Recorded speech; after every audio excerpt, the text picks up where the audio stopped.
AITA for refusing to see other options for a girl and pressing charges for what she did to my son's car. My 39M son, 17M. Bryce dated our neighbor Lana, 17F, for a year. They broke up mid-Jan for reasons I don't know. I won't sugarcoat this, I never liked Lana. She always seemed a little unhinged, controlling and aggressive. She's always demanding Bryce's attention, and there were quite a few times when she showed up on our house out of nowhere, whether it was 7 a.m. or 11 p.m. because Bryce wasn't answering his phone, screaming and calling him a cheater when it wasn't like that.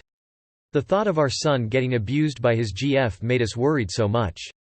My wife and I tried to talk him out of that relationship. We said how that it wasn't normal nor healthy. We didn't want to force the break-up because we feared Lana would lash out to him, so we tried to do it in a sneaky way. We don't know if it worked, but they ended up breaking up. He said that after he broke up with her, Lana didn't contacted him, which was weird because he expected her to go nuts, but I told him that if fate didn't give him shit he better not tease it. Now the problem is that we bought my son a car for Christmas, nothing fancy but enough to get him to school, his job and eventually college. He parks it in our driveway outside our home. Ever since the month began we had been finding scratches all over the car. We know Lana was doing it, but since it was minimal my son decided to not do anything even if we could prove that it was her. We've CCTV. Still, something smelled bad for me, so I decided to switch one of the cameras facing his car directly just in case. Well, 2 weeks ago we got up and we found my son's car covered in a lot of shit. Paint, glue, feathers, confetti. The door handles were wrecked, flat tires, paint all over the windows. You get the picture. Bryce and my wife were so distraught.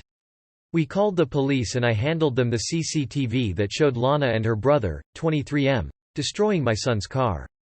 We pressed charges and needles to say. Lana's brother went straight to jail. But since she's still a minor her parents want to make a deal, but I refused.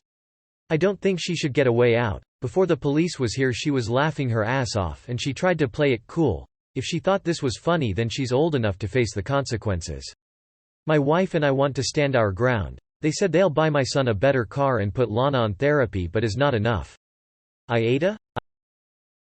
NTA. This is the wake-up call she needs. NTA if you cave. You're literally teaching Lana that no matter what criminal or sociopathic acts she does in the future, her parents will buy her way out of trouble. She needs to learn early there are consequences to criminal actions.